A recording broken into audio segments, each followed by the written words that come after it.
Vangelis, pour moi, c'est un compositeur très particulier parce que j'ai accroché très très fort sur sa musique sur deux films qui ont marqué, c'était Les Chariots de Feu et Blade Runner.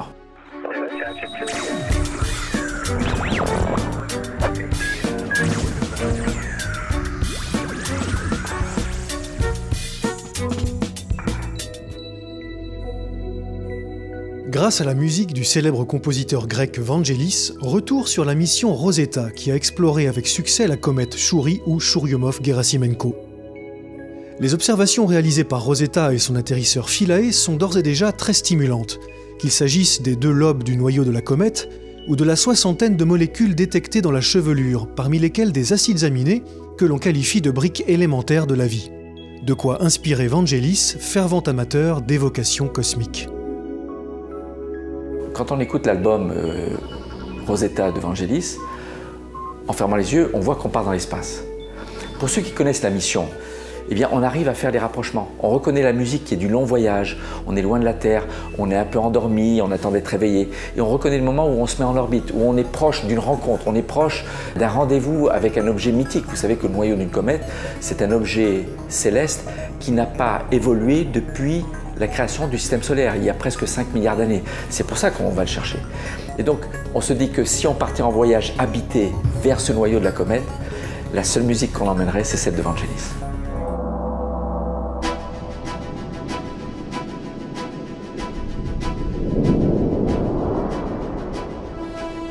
J'ai des souvenirs très très forts et très émouvants d'admirer avec des larmes dans le coin de mes yeux la beauté de la Terre en écoutant la musique des Chariots de Feu. Je l'ai amené dans mes 3 vols. Une mission pour étudier l'atmosphère, une mission pour ravitailler la station spatiale russe Mir et une mission pour réparer le télescope spatial Hubble qui nous a ouvert plein de secrets de l'univers. Et tout ça avec Vangelis dans les oreilles.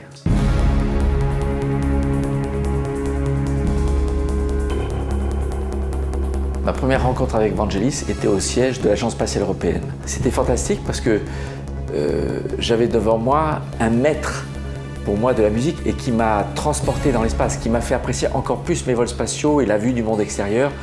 Et on s'est donné rendez-vous chez lui, je suis allé plusieurs fois. Donc j'arrive chez lui, je rentre dans une grande salle à manger qui est organisée comme le cockpit du vaisseau Enterprise de Star Trek.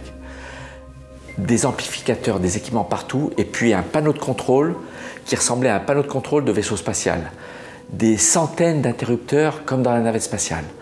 Des pédales, etc.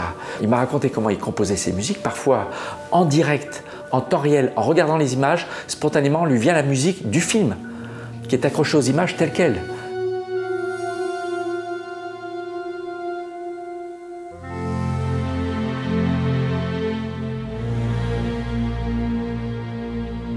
Dans toutes ces pièces, il a des pianos électroniques de différentes tailles sur lesquels il joue à volonté comme ça un truc qui lui passe par la tête. Mais bien sûr, les grands morceaux orchestrés, quand vous fermez les yeux, vous avez l'impression qu'il y a 30 instruments différents qui jouent. Et quand vous les ouvrez, vous voyez que c'est une seule personne. Ça, c'est quand même très surprenant. C'est quelqu'un de génial.